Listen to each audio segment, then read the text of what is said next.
Sex. Everyone talks about it and no one talks about it. It's everywhere except where we need it to be.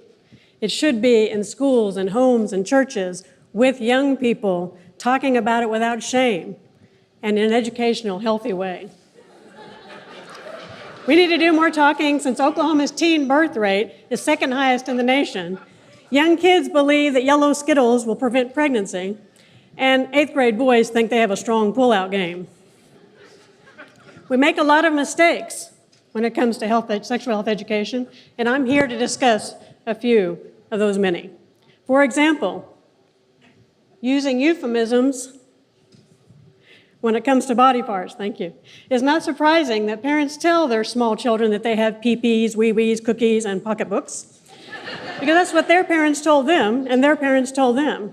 But imagine if we started telling young people, children, at the same time we told them about their other body parts, that they have vaginas and penises. As they grew up, they would hear those terms just like they hear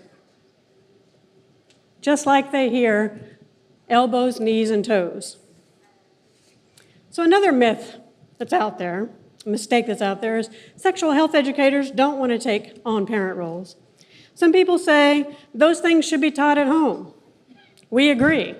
We don't want to take over. We just want to help out. So everybody can use some help when you're talking about sexual health, right? When my now old no, she's not old. Sorry, daughter. When my now adult daughter was 10, and she asked me about periods.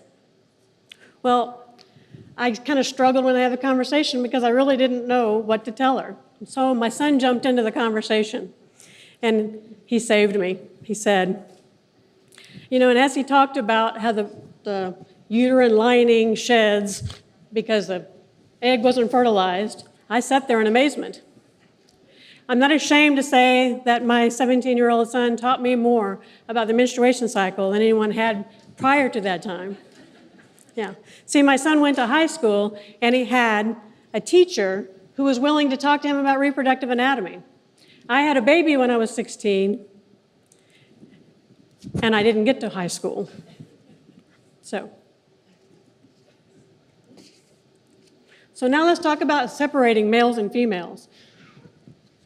When we talk to them about sexual health education, we usually take the girls over and we talk to them about periods. And then we take the boys over here and we send them to the gym. Right?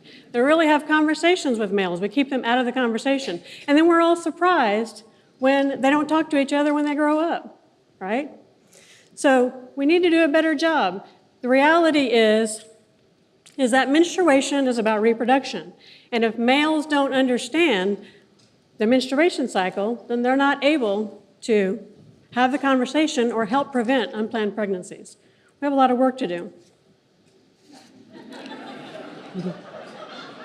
We've really let our youth down. Many of our students believe that a fetus develops in the stomach, that oral sex will cause pregnancy, and that girls don't have urethras. We live in a society that shames females if they have sex and shames males if they don't. If you think about it, sexual health education reflects society. We use unclear and misleading language. We separate men and women. We ask parents to be perfect without giving them tools, and we make people feel shame for no good reason. We can do better. If we want to reduce poverty, unplanned pregnancies, STIs, healthcare costs, and so many other societal issues, we need to teach sexual health education. We know that it works. One of my students wrote to me after she had our classes, and she said, "Most of my friends are doing it." She said, "I thought I would wait till I was 15. Yeah, she did. And after our classes, she realized she didn't even have to do it then if she didn't want to. So, youth deserve sexual health education.